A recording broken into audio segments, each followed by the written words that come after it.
Welcome, Kerry, to the Parenting Playbook podcast. So today I've got Kerry Farmer with me, and she is the owner of Resilience Voyage, which is an incredible organisation. But she's also got an amazing story about her own childhood, how that translated into adulthood, and also um, where Resilience Voyage came from. So she's got an amazing drugs bust, and I'm so excited to speak to you today about your journey and how you got to this amazing drugs bus and you do parenting programs as well, don't you? Yeah, no, I do. Thanks ever so much for having me. Yeah, no, it has been a bit of a journey actually. Now you've pointed that out. Yeah, I think you just kind of when you're in it and doing it, you don't realize kind of all those things that have been involved in it necessarily at the time, but it's so important to kind of recognize those areas and see how they benefited you. Absolutely. So, can you tell me a little bit about from the start, really, of your childhood and how that translated into your teenage years, adulthood, and being a mum as well? Because you're a Mm. mum of Three. three. Yes. Tell Yeah. tell me the ages of the three children. So I got three children there, 17, 15, and 7. So a bit of an age gap between the last and the first two. But that's also been very interesting as well, actually, kind of learning and growing and see how I've changed and developed in my parenting from when my boys were little to when I had my daughter. So it's made a big difference. Yeah, But yeah, absolutely. that's definitely been impacted by kind of my childhood, my upbringing, and been reflected in my parenting at the beginning to how I changed it and developed it later on. Oh, that's amazing. And I'm guessing that's as a result of with awareness, because when you had your youngest child, you'd gone through quite a lot, hadn't you? Can you tell me a little bit about what's happened on your journey? Yeah, so I suppose again, not recognizing any of this to start off with, but my upbringing when I was younger, I was considered to be absolutely fantastic. My parents were very supportive and loving and caring. However, they have their own traumas and issues that they were dealing with, and that reflected in their ability to parent. So they were very short tempered, very unpredictable in terms of how they dealt with us, which I think it's that unpredictability that can be so hard to manage. Like I said, not that I recognized it at all. I ended up going on and I was very anxious as a child, but covered that with anger. So I was probably quite an aggressive teenager, caused my mum and dad no end of worries, I would imagine. Um, but I suppose, again, that's kind of what I saw from them a lot of the time, and not in a neglectful, horrible way. I think it would just probably be classed as standard parenting. You know, you do something wrong, you get screamed and shouted at and swore at and um, smacked maybe. And as you grow up, I think definitely in my early 20s, and my late teens, I kind of saw it as just standard. That's just my upbringing. And Well, it was actually, yeah, it was your normal, and this is yeah, the thing for all of us. I think when we're our childhoods are our normal, and it's how we interpret them that deciphers whether or not we depict whether we've had a good childhood or a poor childhood, because it's just our normal. yeah, absolutely. And even like, me and my sister make loads of jokes about it and find it quite funny and amusing. You know, all the stories of when mum kicking off about something or dad kicking off. And I was genuinely convinced that I found it quite amusing and quite funny. And it didn't really bother me and continued in that way. And it wasn't until later on that I then realized actually a lot of those things had really impacted my emotional well-being and how I went on to parent my children. I ended up in a domestic violence relationship when I was 15, and I think I think again that kind of people pleasing role that you take on from the unpredictability of my parents, then kind of getting in this relationship where I'm people pleasing again, dealing with that unpredictable behavior again, which I would, like I said, I kind of felt it was from the domestic violence from 15. I was in there 15 to 28, and as I got older, I felt that it was only that had impacted me. It was only that relationship. Everything else was fine. And it wasn't until I started thinking about it a bit more, thinking about kind of my behaviors and how I was going about things, actually, I realized I've always had that unpredictability.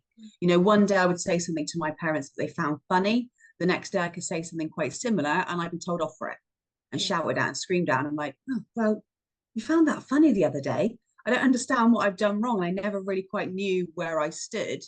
And then that kind of followed me into that relationship where I had, again, another 13 years of it, of not really knowing what to say or what to do.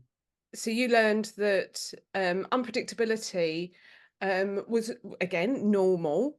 Aggression was normal, and actually, it was a symbol of love at some level because your parents loved you and they behaved in Yeah. this similar way. So therefore, why wouldn't you be with somebody who, showed the same traits? Yeah. And like you said, you feel it's quite normal. And although part of me knew it wasn't right, a lot of the behaviors that my ex kind of gave to me, it also again becomes quite normal. And I think in those relationships, you're then filled with, you're told it's your fault and it's your shame, and you feel quite embarrassed of that situation. So you just think I see it as a bit like, it's probably not a great analogy to use, but like when you've got a car and you put so much money into it and so much effort into it, but it keeps breaking and it keeps going on, but you're like, I'm kind of stuck here now. I Mm. got to kind of go with it and shove more into it to try and make it work, because otherwise I've lost so much. And I think it feels the same in a domestic violence relationship. You feel like I've put so much in, I've lost so much from being here. I've kind of got to persevere with it now. That's how it feels, although that is not the case. But I think when you're in it, that's how it can feel to a lot of people. Yeah, I would agree. And I think, when you just said about people pleasing, I think when a child is raised in an unpredictable environment, they often do try to appease their parents. And then we're drawn to somebody who we equally need to appease and so maybe even fix. I think Mhm. some people they see this person who's aggressive and who struggles with their emotions, and they're like, I just want to help this person. I just want. So you get into this relationship and things shift and change, and maybe you see some, maybe they are a little bit less aggressive or violent or whatever the case may be. So it's working, right? So it's Yeah. that thing of there's loads of reasons why people stay in domestic violence relationships. And it's not because they don't have the power to get out. It's usually to do with their conditioning and their self-worth as well. And unfortunately, in these situations, our self-worth gets slowly chipped away, and therefore we feel we have less and less power. Exactly. And I think is along those people pleasing lines as well, is actually as a society that's seen as a good quality, Yeah, someone who does as they're told. We literally instill it into our own children, do as you're told. I've told you, yeah, you must obey. And then we wonder why we grow up to be people that tend to obey what people say. And then you're like, yeah. oh, okay. And I think it's those sorts of realizations as when I have my children, I was just like, why am I doing this? I don't want my child to be somebody that has to obey everybody or thinks that they have to, or because someone's an adult, they have power over you, or a certain position that they have, they are always right and you are always wrong. No, absolutely not. But definitely that was how I was brought up. And I think, like you said, it's seen as completely normal to be that way, and Yeah, and to instill that into our children. So yeah, yeah, and having that all the way through, like you said, from a child, then in that relationship is instilled even more, that kind of they're right, you're wrong, your self-worth is chipped down.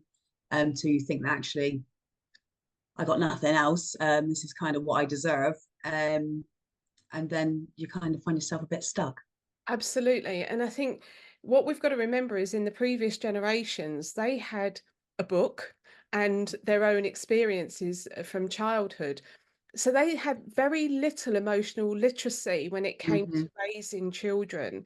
And this is one of the things I feel really passionately about is helping people to break some of those unhealthy family cycles because as I say, as our parents didn't have the resources available to them that are available now. And it's amazing that you because I think that from the chat that we've had, I think with your first two children, you found yourself repeating some of the traits. Is that right Mm-hmm. from your childhood? And Yeah. actually, you've seen that it's different now with your 7-year-old. Yeah, absolutely. And yeah, I definitely repeated probably all of those traits with my children. I think my children were 3 and 5 when I left my abusive ex. And I was seeing lots of what we class as kind of behavioral issues in my children. I was really struggling to cope with them. I saw them as a massive burden. I didn't want to take them anywhere. I didn't want anything because they're going to misbehave. You know, there's something wrong with my children. And I blamed it fully on the domestic violence situation. I said, it's obviously impacted them. That's what it is. Then we continued on. I wasn't with my partner. So it was just me in the house. But the behavior still continued. I was still getting the same responses to how I was doing it. You know, I'd shout and scream, I'd punish, I'd take things away. And I guess I'm still getting the same response. Like my kids aren't doing anything I say. They seem to throw a tantrum about everything as far as I saw it. And then I started to think, well, actually, maybe this isn't down to that situation. Maybe there's something that I'm doing here. So yeah, there's one situation that really stood out to me and kind of highlighted the way that I was parenting. We were on holiday and the boys were arguing and having a fight, and I'd gone in to sort it out and noticed that a phone had been broken. So I'm shouting at them and I'm having a go at them about it and saying, like, you know, who's done this? You're going to lose this. You're going to do that. You're going to have to go home. Again, seeing that as perfectly normal behavior. All parents shout their kids, especially when they've done something like this. You know, they just smash something that's very expensive. So there's nothing wrong with the way that I'm treating them. So I'm screaming and shouting at them. Eventually, my eldest son says, oh, it was me. I broke it. So he got told off, got things taken away from him, wasn't allowed to do certain stuff. Anyway, about 2 weeks later, we're having a conversation. I can't remember what it was about in general, but it came up and he's like, oh, I didn't even break the phone. I'm like, what do you mean you didn't break it? If you didn't break it, why did you say that you did? Again, probably still quite aggressively, you know, like having a go at him about it. And he was like, because you look like you were going to kill me. It's like, so I just said it was me to make you stop. And that was like a stab in the heart. I was just so upset to think of him being that scared that you would admit something you hadn't done just because you're frightened of what that person might do. And I remember feeling exactly the same with how my dad used to have a go at us. And he would never hit us, never smack us, whereas my mum was more of a smacker. But my dad wasn't, he never did. But I was petrified of him. And that went on until I was really old. I was still quite fearful of upsetting him in some way.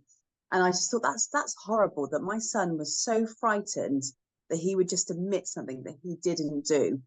So that was kind of a big eye-opener to take a look at what I was doing. I didn't want my children to be scared of me. I didn't want to parent through fear to make them behave themselves. I wanted them to do things because they wanted to do them. So I think that was probably a starting point for realizing. Then I started seeing a lot of other things that I was doing that was actually exactly the same as the way that I was brought up, recognizing that actually the majority of my children's issues were probably down to how I was parenting them. Because don't get me wrong, domestic violence impacts children massively. Being in that environment and seeing those things, of course it does. But as we know, it only takes one person to emotionally support that child and things can be very different. And they weren't having that. I was emotionally shut off from my traumas. So although I was there for them and I would hug them and I would kiss them, it was kind of like the lights are on, but no one's home. It was kind of just emotion that I went through because that's what you do with your children. But it was very false and very fake. And I think kids feel that energy. They know that it's not real. They know that when they're talking to me, my mind's not there. I'm listening, I'm nodding, I'm like, yeah, that's great, that's great, that's great. But I'm not actually paying any attention to what they do. Like I said, I was one of those parents that hated school holidays. The thought of the school holiday coming up, couldn't wait to get rid of them when the time came for them to go back to school. Although we did lots of great acts. And I think reflecting back now, I think my mum was very much the same. She was very loving and caring, but I don't think a lot of it was very genuine because of her traumas and how she was dealing with things. And this is how these things go round and round and round. Because you've got my mum was doing the same, kind of gave me the same emotional issues, which then I was putting back onto my children, and they had very limited emotional awareness. I wasn't showing them how to do those things very well, how to manage our emotions. As soon as something annoyed me, I'm screaming and shouting and telling them off and giving them punishments. But then I'm expecting them to manage themselves really well. Don't you shout at me. Mm. Don't you lose your temper with me, but here's mum actually not doing any of those things. And that's not to say that we're perfect all the time, because we're absolutely not. But I had literally no awareness. And even if they pointed out, well, you shout at me, I'd be like, I'm an adult. It doesn't matter what I do. None of that acceptance that I've done something wrong. So then when they're not showing me that when they've done something wrong and they're deny, that's no different to what I was doing to them. I'd be like, I'm absolutely not in the wrong. But the thing is, in your mind at the time, you won't have seen that you were doing anything wrong because No. that's what had been modeled to you. And just a quick question about that, because you said about your mum's traumas. So when you look at your grandparents and how she was parented, can you see Mm-hmm. the link as to, Yeah. and I'm just surmising here, but it's really a question more than anything. If you, because I'm sure you've heard about your mum's experience in childhood and her parents, usually what happens is it becomes diluted down the generations, but not vastly. So when you look at your grandparent or your mum's childhood versus your childhood, I suspect she genuinely felt she Mm-hmm. was providing you with a better childhood than she had. Yeah. Yeah. And therefore, and also for your children, I suspect you will have, because you will have been, because what you haven't said is that you were doing the smacking, you were doing the shouting, but not the Mm-hmm. smacking. So Yeah. you, again, it was diluted again. Is that a fair? Yeah. Yeah. Absolutely. I can see how my mum, so her childhood was quite traumatic. I think, again, my grandparents had a lot of trauma as well and were going through lots of things. But she always tried to make sure that she was there to support us. And she would, like, what I class as kind of flip out. And then she'd be like, I'm so sorry, and kind of come back with Mm, that kind of love and care and attention. So I was always fully sure that they loved me. That was never in doubt. Whereas I think in her childhood, she was probably not very certain that her parents loved her or cared about her and felt quite neglected that way. So yeah, she definitely changed that. And then for me, like I said, my big thing was like, I will not smack my children. I won't hit them. That always blew my mind in terms of how you can, and quite often you smack a kid for smacking someone. And it just didn't make sense to me. So yeah, I tried to not do that, and I tried to make sure I did all the physical things that needed to be done and felt. Like you said, I think a lot of the time, not everyone obviously, but the majority of parents come from a good place. You're absolutely. trying to do well, and you think that what you're doing is the best for your children, and it's not, unless you have some awareness and look at those things and where they come from and why you're doing it. It's only then that you realize that maybe it's not the best for them. Like I Mm, said, I never had any intention of hurting my children or upsetting them or harming them in any way. And I always brought up that kind of, you need to make them be able to get on with things. When they fell over, I'm like, come on, get up, off you go, get on with it. Never a hug, never are you all right? And again, I noticed even in that simple example there, I noticed how much one of my sons, it made him far worse. So mm, then whenever he hurt himself, even if it was the slightest little scrape, he would be screaming and wailing. I'd be like, I'm trying to teach him to just get up and get on. And it's just getting worse and worse, because actually what he wanted was some love and affection and emotional care there that mm. he wasn't getting. So he was quite old, and I had to go back to kind of, come on, have a hug with mum, come and sit on mum's lap, and those sorts of things, which you might expect with a younger child. But he'd never had that as a younger child. So even though he was older and probably early teenage years, and that used to like, come on, have a hug, because he'd never received those things. And then actually I found that those situations stopped being so dramatic, because actually he was getting what he needed. He knew he could come to me and I would say, oh God, that must hurt. Come and have a cuddle. Whereas before I'd be like, don't be silly. It doesn't hurt. You've done nothing. Your toe might be hanging off, but you're all right. Get up. Go on. But what an incredible switch. In a Mm, way, that phone situation provided you with an incredible gift of awareness. And yeah. sometimes, and I'm sure there were many situations before similar, but for whatever Mm-hmm. reason, at that point, and maybe because you'd been out of your relationship for a Yeah. period of time, your brain was able to, rather than be in survival mode constantly, you were able to see things with more clarity. But what an amazing shift for you. And you didn't just let it go. You then, by the sounds of it, you then started to really dig a little bit deeper and go, well, actually, I'm doing this and I'm doing that. And none of that feels actually right. And I suppose a question I want to ask you is do if we look inwards and we see something and we have that internal sense that what I'm doing here isn't right, but somehow it's in conflict with our modeling. It's somehow in Mhm. conflict with our experiences. Would you agree with that? Yeah, definitely. And I think that's the hard part is we're constantly in conflict with a Yeah. lot of things. And we see one side of something and then we think, well, actually, like I said, I could notice things that didn't sit too well with me and I didn't like, but actually everyone else around me are telling me that's perfectly okay. What I see is that's perfectly okay. Or or we think that because we're saying those things, it doesn't matter whether I do those things or not. Another good example of that is I had severe anxiety, like massively severe anxiety. But I always made sure that I didn't say those things in front of my children. That was very important to me. I didn't want them to be anxious and upset. Funnily enough, all of my children were extremely anxious because it doesn't matter whether I'm saying, oh, look, there's a giant slide. Come on, kids, get on down the slide. We can do this. And I would give all the right talk. But then they'd say, Mummy, you coming down? Oh, absolutely not. I'm not coming down that slide. So although I was saying the right things, I wasn't showing them to do those things. The same with like spiders. I was petrified of spiders. And I wouldn't, if a spider came in when I was sat there, if I was on my own, I'd probably be like, oh my God, and freak out. But if my kids were there, I'd make sure I say, oh, he's all right. We like the spider. Don't worry about it. Mum, can you pick it up and move it? No, no, we'll just leave him there. He's all good. But yeah, all my children had severe anxiety, like quite bad, particularly my eldest at the time. Because I think we just see as long as I say the right things, it doesn't matter what I'm doing myself. And I don't think we notice that a lot. It's again, just because if you're not aware, you're just not aware. You don't know what you don't know.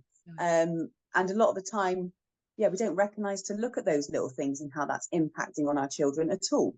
And No. why would we? Like you said, if no one else is saying it, no one else is doing it, which is why things like kind of this podcast and what you do is fantastic because even though we've moved on a long way in terms of knowing about emotion, kind of emotional support and that emotional awareness, it's actually still really not around.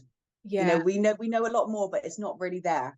So actually these things are fantastic to bring that awareness to looking at those different ways of doing things and kind of what we do and how that impacts people, particularly our children. Absolutely. And I think as adults, we do recognize that well, we recognize that if there's a bad vibe coming off of somebody, or you can just tell, can't you? You know, when somebody's in a bad mood, you feel it. They don't have to say anything, you can Yep. just feel it. And what we fail to understand is that every time we interact with somebody, they're picking up our energy. But because it's not Mm-hmm. tangible, we don't necessarily listen to it. So our children pick up on our energy. They pick up on whether we're anxious, whether we're angry. They're usually, especially younger children, if they're in in challenging environments, they'll learn to read a room. They will learn Mm-hmm. to read what's going on with their parents or their siblings or whatever it happens to be, and they learn that innate trait, and that's through the energy that we all exude every single day. Yep. So, 100%. exactly what you're saying, isn't it? Is your behavior was one thing, but it didn't match. There wasn't a congruence between your behavior and how you felt. And that would have created not any conscious confusion in them, but there would be an element of confusion in that. Yeah, 100%. And I think that's definitely what I experienced as a child. And I definitely did the same to my children. Because I think also we think that we hide things really well, like you said. Like, when you're in a bad mood and you're trying to like be nice through gritted teeth, like, come on, let's not do that now. And think that nobody notices. And I realized as time went on that actually I'm not very good at it at all. And my children definitely picked up on that. But then also then there's that confusion when the children then ask you, are you okay? Yeah, I'm fine. Mm. But like you said, what you're kind of that energy you're giving off is not a fine. So they're like, okay, hang on, they're saying they're fine, but they don't sound fine. Like I said, they're not consciously thinking about these things, but there's definitely I know. that process going on. And I remember doing that in both my childhood and in my relationship of just that constant fear of thinking, I know you're not fine. Now I need to try and please to make sure that everything is fine. And you can see how this goes round and round. Like I said, not intentionally, but once you start recognizing those things, and also once I started working on myself and seeing how things impacted me, I was then able to relate that to my children. And rather than seeing kind of their tantrums or whatever you want to call them as inconveniences for me and just to be annoying to me. I actually saw them for what they were, that my child is struggling. Yeah. That's what's happening. They're not trying to annoy me. No. But I was so defensive and so kind of anxious about things that actually I was placing all those things onto them, and that wasn't the case. Yeah. And when I could see it in a completely different way, address it in a completely different way, I'd say it's been life-changing for all of us. Absolutely. And to also see that process in two different ways. My children, my oldest boys were brought up with that sort of mum at the beginning and then having to change that as they got older. But my daughter was brought up with how I am now from the start, which again is still a work in progress. Don't get me wrong. I don't think you ever stop learning and growing and changing and adapting as things move on. But she's definitely had much more of that kind of emotional awareness. And it really, really shows in how she addresses situations. At 7 years old, you know, she can point out and will point out very quickly, you don't sound very happy, mummy. And I'm like, no, actually, do you know what? You're right. But that is not nothing to do with what you've done, darling. And I would explain now. Whereas my boys, I always thought it was better to hide those things from them. They shouldn't know that there's problems going on. You shouldn't put these issues onto young children's shoulders. And I'm not suggesting that I should have told them the ins and outs of my relationship, because that wouldn't have been appropriate either. But actually, that awareness of actually, do you know what? You're right. I haven't had a great day today because of this, this, and this. But let's try and do something to make ourselves feel a bit better. So I'm not confusing her, because she can sense that I'm not great. I'm not then pretending that I'm fine. I'm now saying, actually, let's talk about that. And then when she's feeling those things, she'll talk about them as well. And it's so wonderful to see. And I think when you see those key moments, that really encourages you to keep going. And actually, this is the way, this is the better way. Does it mean that my children behave all the time? Absolutely not, because they're children. And also that acceptance, I think, is much needed. I think we live in a world where we expect children to behave, and we hold them to a higher standard than we would have as an adult, let alone as a child who is not emotionally developed in that way. You know, as we know, that part of our brain that helps us with self-control and all those things doesn't develop till we're in our 20s. No. Yet we're expecting children to have full-on self-control and be able to manage what they can have. So I definitely see my children as children now and expect them to behave at the age that they are, which is they will do things that they shouldn't do. They have limited self-control. Quite often they'll do things I'm like, where did that even come from? How did you think of that? But I see it in a different light now, rather than with kind of the anger that I had because I couldn't cope with myself. Now that I can more so, I'm able to see those things for what they are. Absolutely. And I really want to echo what you said earlier about a majority of parents parent with the best intention. Yep. You know, none of us, we don't set out to harm our children in any way, shape or form. And I think that's really important. What I'm also interested in, so tell me how old the boys were when you had this epiphany, essentially, and you started on this journey of, oh, I need to do this differently. Because I think there's a lot of people out there that will think, 'cause there's lots of science about, well, the first 18 months is super important, and it is, and the first 5 years is super important, and it is. So there's going to be a lot of people, and there may be people listening to this that are in a domestic violence relationship right now, and they know that their environment isn't good for their children, and they think, well, that's it. I've screwed it up. It's all going to be awful now. And I think there is always room to shift. So I'm really interested in Yeah. how old your kids were, and actually the impact you're changing your way of parenting has had on the boys as well. Yeah. Yeah, no, definitely. Yeah, no, I would completely agree. It's never too late. Not to my boys were probably 7 and 9, so quite old in terms of, like you said, development and those important years. They always say, like, you know, kind of the formative years are the most important, and the kind of the damages. And don't get me wrong, you can see how it's been more difficult for them to move through this process than it has been for my daughter, who's always had that kind of way of thinking for her. But it's definitely not something that there's an age cutoff. And it's been actually fantastic to see my middle child had loads of kind of behavioural, again, what we class as behavioural issues. But as we know, behaviour always comes from somewhere. So he would have had all of those things, and the shift's been massive, you know, and we have such a fantastic relationship now, whereas before it was always arguments, just constant arguments in our house, 24/7, of somebody shouting at somebody. The boys would argue a lot. I would argue with them because I had limited self-control in my, I was kind of a 0 to 60 in 2 seconds type of person. They've done something and now I'm screaming and shouting, whereas we have quite a quiet household. We still have fun, but it's, when I go to friends and family's house, oh, your house is so loud. There's always something going on. Whereas we tend to just have a chit chat about things. And I don't want to try and make it sound magical and whatnot, because it's not. It's a real house.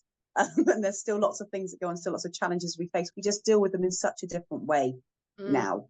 My instant go-to would have been shouting and screaming at my kids and blaming. There was definitely a lot of that going on. And manipulation, again, I wouldn't have recognized it as manipulation, but I think we definitely, as a society, massively manipulate our children. Like I said, from a good place, because we think it's going to benefit them if they do it kind of our way, and we'll manipulate them into doing it. And I try not to do that so much now, but I do find myself still doing these things occasionally. But actually, with that awareness, so you can pick it up quicker. Absolutely. You can apologize for those things and you can move forward. I never would have said sorry previously. Absolutely not, because I'm an adult and I'm never wrong. Whereas now I recognize that that's not the case. And I learned so much from my children, but I think they have grown so much. When my son started primary school, my eldest, he couldn't look off the floor. He would constantly look at the floor. He was really anxious. And he's 17 now, but to even consider him as an anxious child, it's just not him at all. When I mentioned to people how anxious he used to be, they're like, no way, he's not like that. And then my middle son, we don't have angry outbursts. We don't have, he might get frustrated with something, but the worst that we get is maybe a few choice words, and then he'll go away and think about it, and we come back. And I just think the progress is fantastic. And again, I think it was also through my middle child as well, having so many problems. And back when he was younger, I was just like, do you know what? He's got a problem. Somebody needs to change him. So I take him to all these appointments and stuff and go and see different maybe therapists or GPs and stuff like that. There's something wrong with him. But actually, like we said before, it was my behavior and my triggers that were kind of escalating his responses. Whereas actually, now I've changed that. It's a complete turnaround. And I think, like you said, it's so important to realize that it's never too late. Even, I know people who've got adult children, in their 20s, 25, 30, and their relationship is flipped on its head because of them working on their own triggers and their own thought processes, and then being able to show that to their children. Doesn't matter how old they are, you can still change that relationship. You have parents who didn't speak to their children up until that point because their kids didn't want to have anything to do with them, actually were able to turn that around because they changed and grown themselves. Absolutely. And I think what you're describing there is emotion dysregulation. So you were emotionally dysregulated, and that very much can often be steeped in our childhood when we're not allowed to express emotion safely and in a way that we are experiencing it, because our parents go, you must not speak like that, you must not do that, you must not behave like that, you must not feel like that. And I think that then breeds into adulthood. And then we as adults are dysregulated. We see this in society so much, where people talk about the red mist, they just go off. It's emotional dysregulation. But children are naturally emotionally dysregulated because the brains aren't able to compute it, and it's our job to help to regulate them. And I think what you've just described is when you flip that switch, and I'd imagine it felt like a switch at the time, but there would have been an awful lot of growth that went on after that, and probably still growing. I'm a therapist myself, and I'm always growing when it comes to emotion regulation and parenting. I've only ever had a 23-year-old once. I'm still learning. But I think if we're dysregulated, our children then struggle to manage their regulation even more so, because they're just following our following in our footsteps. And as you say, I completely agree with you. I don't think it's ever too late, too late because our children just want a bond with us. That's all they want. And so I'm really interested in how this took you to the drugs bus. I feel like I'm saying drugs bust, but the drugs bus. A lot of people do call it that. like, I want to make sure I'm not saying the wrong thing here. So tell me about, well, how did that come to fruition and when? So it was about 7 years ago now we've been running for. And When you had your daughter, quite close yes, to when you had your daughter, yeah. yeah. So yeah, it was literally, it would have been the same year that she was born, I think, that we started that Mm. process. But basically, the company revolves around resilience, helping people build up how they think and feel, and how that understand how we think and feel, and how that impacts our behaviour, and to build resilience to life. And that comes from a big portion of it in terms of my personal background. You know, having that experiences that I had, and realizing that actually we all have something that's kind of gone, and we've had to deal with kind of our parents and way that they were brought up, that being impacting to us. And then we also have all things that go on in life, whatever it may be. It doesn't have to be seen as extreme as domestic violence or anything like that, but all those things in themselves, just dealing with other people in our day-to-day life, makes us kind of pick up negative responses to certain situations and things that don't benefit us. So I ended up discovering that I had complex post-traumatic stress disorder. I struggled with my mental health massively, as you can imagine from those situations.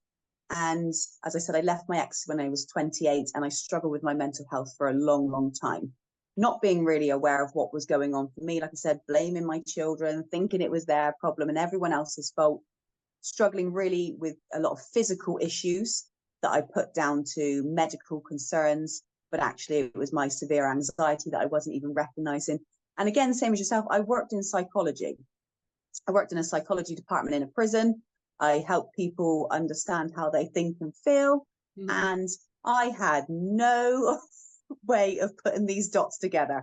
You know, I'm just like, there's something medically wrong with me. All these thoughts, you know, I don't really know what that is. We'll pretend that doesn't happen, and we'll just carry on. And I was also brought up through my parents that you just get on with things. People can't see you fail. And that was so strong that I couldn't ask for help. I couldn't point out, I couldn't bring myself to do it, to say that there was something wrong with the way that I was feeling, to get that help and support. Eventually it got so bad that I was like, I have to go and see somebody now. You know, I was fearful that I was gonna lose it in kind of, that's what it felt like. I was coming towards the edge, and I was fearful that I wouldn't be able to come back from that. So that's when I started seeking support. But I was I was probably in my early 30s then, my late 20s, early 30s, where I'm thinking, and when I started working on that more, like you said, putting all the pieces together, having a bit more awareness, why do we not know this? Why are we not taught these things? And so whilst I was still working in the prison, I started doing some work on this, because I've always been fascinated with the way that we think and feel and why we do what we do, hence why I worked in a prison, because I couldn't understand why people commit such heinous crimes. Um, and then, yeah, I just decided to stop moaning about it and do something about it. You know, I see the systems and the way that we work as a society. I didn't like it. I didn't like the way that we went about supporting people, and so decided to do something about it. And I started the company with a colleague and a friend, um, who had similar thoughts about it, similar negative experiences in her life, and had struggled with her mental health. And we came up with this idea of helping people build their resilience, because it's not something that's just there. Like, you wake up one day and ding, I'm resilient. And we have all these negative coping strategies that we quite often don't realize are negative. We don't realize how much they're not actually helping us, because they've helped us before. Like, my hypervigilance helped me when I was in that relationship massively. But once I wasn't in it, it was no longer beneficial. It was actually causing me so much more harm, but I couldn't get out of that cycle of having to watch everybody and watch everything. And actually, I was finding myself, you mentioned earlier about that kind of intuition when we pick up on things, but actually, when you've had those negative experiences, what you pick up on and how you interpret it is not always right. And mine was massively skewed. I was picking up everything as negative. So I was worrying about everyone's looks, everyone's comments. What did they mean by that? That, you know, there's something behind it. And it was always focused towards the negative, because that's all I'd known. So although we have these things, which are fantastic, sometimes they become skewed through our life experiences. And I wanted to help people know more about it and do something about it, so that we know that actually, like you said, it's not the end. It's not, we're not stuck. We don't have to stay here. We can actually move forward with our lives. And And I think once as well, once you've been through that and you realize that there is another side, you want to share that with everybody. I was in that position where I thought, I was that person stuck in that domestic violence relationship, seeing the way that my kids were impacted and thinking there's nothing here for us, there's nothing left. There is no way out now. We're stuck here forever because even if I leave, it's not going to be great because they tell you all those things in that relationship. Even if I leave, it's never going to end. It's never going to change. My kids are stuck like this. And it's not the case. It really isn't. And to realize that and see that there can be something fantastic on the other side, it takes time, don't get me wrong. And even with my children, that's taken a long time to work through and to change and develop. And like you said, we're still always growing, but there is something better on the other side, 100%. Absolutely. And I think what I've picked up here is a little bit of a thread and a theme because, you were talking about when the kids were young and you'd be like, come on, get up, just, I think you were probably trying to instill resilience in them, Yeah, but it was in a way that wasn't necessarily nurturing. And now you flip that to I want to help people build resilience, but in a nurturing way. Now, yeah, and again, I'm sure you will agree with me on this. People do not become drug addicts or alcoholics because they enjoy it. It's usually a coping mechanism for them to just get through life and manage their emotions, mhm, suppress their emotions yeah. usually. So so tell me what you do on the drugs bus and the things that because you go into schools, don't you? Yeah, yeah. So we have lots of workshops, but the drugs bus is the most recognizable one. And basically, it's a double-decker bus that's kitted out in an immersive way. So we've got a drugs den upstairs, we've got prison cells on board. And like you said, it's looking at these topics, but from that angle of why. It's Yeah. not necessarily about the drugs facts or the prison facts. It's actually more about looking at why do people get involved in this? Because I think as a society, we're really good at picking up people who potentially are in neglectful homes, but Mm, we're missing all these people like ourselves. Like, my kids never would have been highlighted in a school as needing extra support and care because what I was giving them was acceptable parenting. mm, Was it acceptable? Do I think it was acceptable now? Absolutely not. Did it massively impact my children? Yes, but I never would have been noticed. So although we take the topic of drugs and we immerse into that, it's actually more about understanding why. Like you said, drug addicts don't end up as drug addicts just for a bit of fun and a laugh. They thought, what would be really funny is if I lived like this. No, absolutely not. So we look at why people might be drawn towards taking drugs, what they're trying to get from that, and how we can do that differently. And the same with the prison cells. In prison, you'll find a lot of people that just haven't learned those skills, that emotional management, that kind of had that nurturing, that care. And it's kind of highlighting those issues to young people. Why do people commit certain crimes? How can we change that? What can we do instead? So whatever the topic, we also do kind of things about knife crime as well. And it comes from the same angle. Let's understand why these people carry these knives. Let's understand why people feel the need to be in gangs. mm. And again, what can we do differently in those situations? And it's about recognizing and having awareness of how we think and feel. So outside of the bus, we do lots of other workshops, which are a bit more in depth than the bus is, about kind of the way that we think and feel and how this impacts our behavior. Because when we have that awareness, the awareness is key. Yeah. Once you start noticing why you're doing something, you can change it. Most of us go through life completely oblivious to any of those things. We don't give it a second thought. We might think, okay, I didn't really like the way that I speak. I'll try really hard to do differently next time. And then we just carry on in the same cycle because we don't give it too much thought. But once you take the time to work out where those things have come from, how that's impacting me, then we can start changing all these behaviors. Behaviors mean something. They Mm, always do. Hence why I was using the term behavioral issues. I don't really like saying it because there's no such thing. mm. There's no such thing as just a behavior that happened. There's always a reason behind it, which comes from thoughts and feelings and things that are going on internally for us. And the quicker we can recognize that as in the society, the better. Yeah, absolutely. And I think everything starts with emotions. If we can Mm-hmm. understand our emotions, we can then really establish, well, why do we feel like that? We all perceive things very differently. So Yeah. it's really important for as parents as well. If we don't understand how we feel ourselves, and one of the things I see a lot in my work is that adults really don't understand what their emotions are, and they're conditioned and they're compounded Often people are anxious, but they display anger because Hmm. they're not allowed to feel anxious, or that it makes them feel very vulnerable. And sometimes I think, well, all the time, I think we just need to be able to establish what that emotion is and then work with that. And validation is a massive thing on my Hmm. radar of just validate. Of course, I'm going to be scared in this situation. That person might not like me anymore. And it could be something really seemingly minor. But if we don't acknowledge it, because most people will go, well, actually, I shouldn't feel like that. And I'm stupid for feeling like that. Yeah. Nobody is ever stupid for feeling anything. There's a reason why that emotion has fired up. That emotional literacy, that emotional understanding, I think is so, so important. And I just want to go back to something you said earlier about, you know, you didn't use the term the perfect child, but the very, the very conforming child. In many ways, if our children are very conforming, we need to look at that as well, Hmm. because Yeah. children naturally don't conform, because they are pushing the boundaries all of the time. So again, we're not just talking about badly behaved children, or, and I hate using that term as well, Yeah. but we have to really look at how emotionally in touch is our child with themselves, with us, and vice versa. How emotionally in touch with our children are we? Because once you've got that nailed, parenting is so much easier because communication is clearer and it's more open. Yeah, 100%. Like you said, and that just that acceptance for ourselves, Mm. and that then that helps with acceptance for our children and the way that they behave.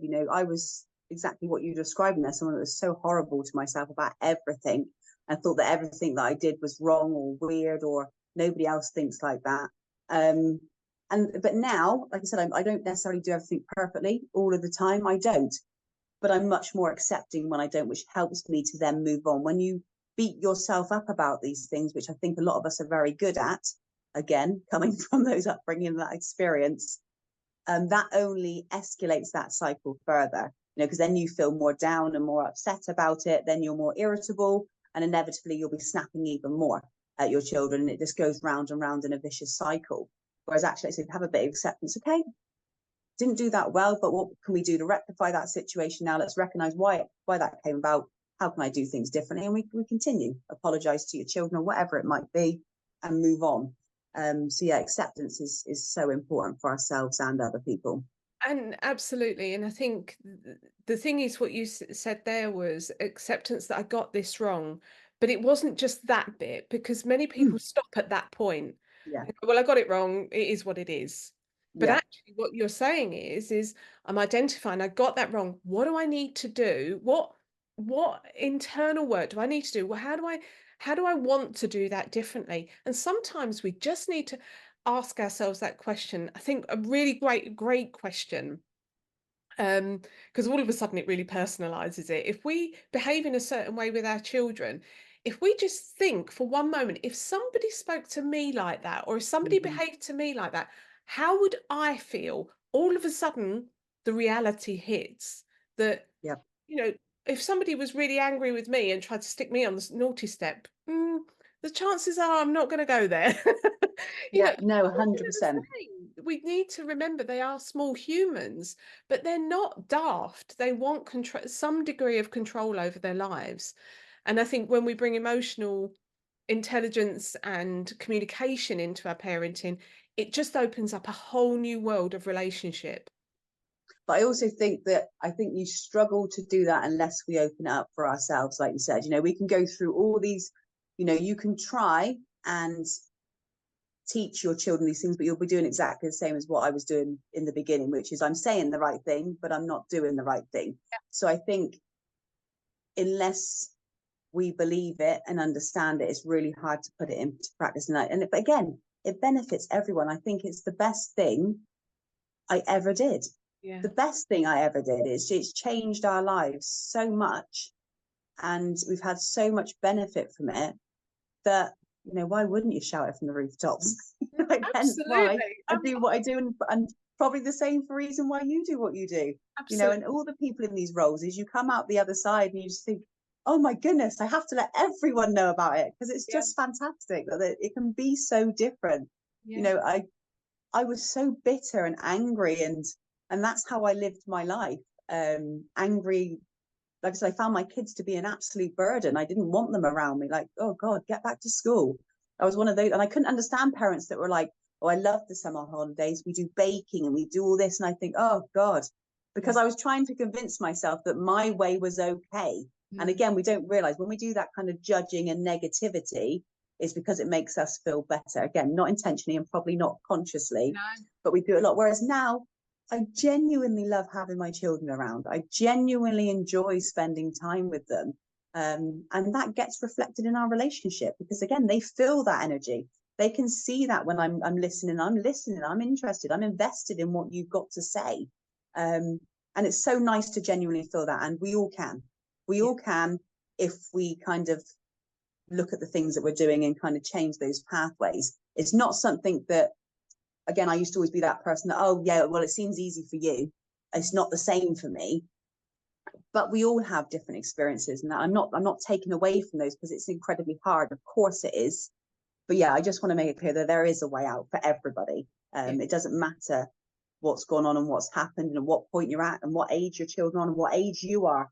You know, even if you're 60, 70 watching this and your kids are older, it's never too late. There's always a time to start thinking about these things. Absolutely, and I completely echo that with you.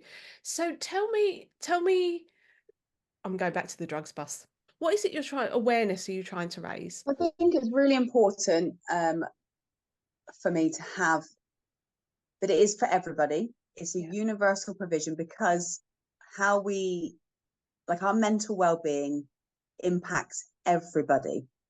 We know it's not a targeted resource, which was really important to me because I think, like I said, everything's become quite targeted nowadays. It's a firefighting society where we try and find a problem and then we deal with that problem once it's there. I didn't understand why we weren't helping people understand this process anyway. It should be part of kind of a school curriculum.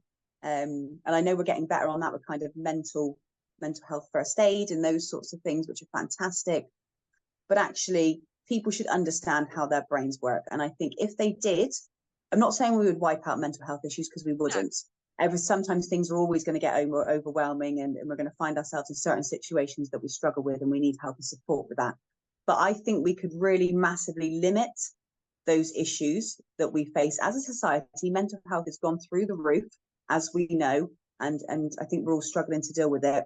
But actually, if we understood that more, then we could change those outcomes for a lot of people. Because there's certain things that we do that are very normal. But I imagine, particularly as a young person, as you grow up, you would think, I don't understand what that is. I always use the example of those kind of intrusive thoughts that we all have. You know, when you're driving along, what would happen if I just pulled that steering wheel on the other side?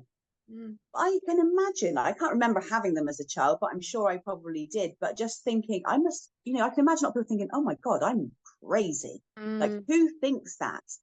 The same is like when we have conversations in our own head. Now, it's not the same as conversations where you maybe don't know who the other people are and that sort of thing. I know they're all me, but everyone has lots of conversations in their mind. Um, and again, sometimes that can be really overwhelming. But if we all understood these sorts of processes, and there's many other ones that happen, I think if we understood them all, then we can change the way people view that and how they see, how they go about getting support and help, and realizing that actually we have that power. mm. We are masters of our minds. We might not realize it and we might not feel it, but actually we hold that power, and quite often we give it to other people in the hope that they can help us. But actually, we don't need to give it to anybody because we have that power to do something about it. I think I spent so long thinking that someone else needed to sort me out, or waiting for them to wave their magic wand and make me better, and then getting more and more disappointed that it never came. So this is what I kind of want to highlight with the work that I do, is actually make it accessible for everybody, that we can do. And the drugs bus is a great way because it's lots of interesting topics that actually really impact our young people today. Mm. But coming from that angle of understanding our thoughts and feelings and actually why we might get involved in them. And that's really important that everybody has that, no matter what their age, Yeah. and that we learn that, and at whatever age you're at now. That's amazing. And I think, and this is where you and I are coming from the very same place of I've spent many years helping with the cure element. and, trying to help people fix something. Mm. And both of us, I think, are looking at coming from a prevention space. Yeah. So let's sort of let's educate people, let's help people on when they start on their journey, so that they are well informed and they know, Hmm. and I am 100% behind you. We have the power to make any changes that we want in our lives, but sometimes we just don't believe it, or we don't have Yes. the confidence, or any of those things. And just for reference, apparently we have 12 sub personalities within us. So I that's where our voices are. And I've definitely met them all. one of the things I use quite a lot in my work is inner child work, because once Yes. you start connecting with those voices, they have a lot of wisdom, they will tell you a lot of things. Now, some of them are a bit, usually the Yeah. ones sitting on your shoulder saying, you can't do that, you can't do this. But actually helping to manage those parts of us is really important. But you're right, we're not mad. It is just being human. But I think Hmm. some people misunderstand that. Well, I hear this voice, but it's your voice. All the time it's your voice. Yeah. We're all good. And you can get really caught up in it there. I used to spend Yeah. hours to the point that I would, and then it escalates to the point where it's not in my head anymore. I'm literally stood in the kitchen like, Yeah. and just like literally, I know you can't see me, but literally, kind of making those conversations out loud because I'm so engrossed in what's happening in my head. Yeah. Because we always want an absolute outcome. Like I can't. I think that we find it very confusing when things are in conflict with each other, and I can't possibly be in conflict. It has to be one or the other. But that's not how we are. And again, that's a really beneficial realization when we have it. And that solved so many of my problems. Just that acceptance that it's okay Mm. to feel that you like this, but you also hate it. It's okay to have that. Whereas I was like, I have to be one or the other. It can't be confusing. It has to be an absolute final one thing. And so I'd get so caught up in these conversations and arguments, essentially with myself, that it would just rule my day. But Yeah. once I realized that those things are perfectly normal, because I'd also think that I was crazy and just not want to speak to anybody about it. I'm like, people are going to think, oh my God, what's Mm. happening here? But yeah, and to get to my age and just think I had no clue. Yeah. How scary must that be for a young person that's experiencing that as well? Mm. I mean, we have no idea that those things are perfectly okay. And then we could judge it. And we would also, that would then help us identify quicker and easier when things have overstepped and we actually do need more support now. We'd be much more aware of it and actually probably much more open to going to seek that because we know that that's okay. This is what we all go through. And sometimes we do need to get that help and support from, therapists and GPs and all those places. And again, that's perfectly okay. But we would know that line sooner, I think. Absolutely.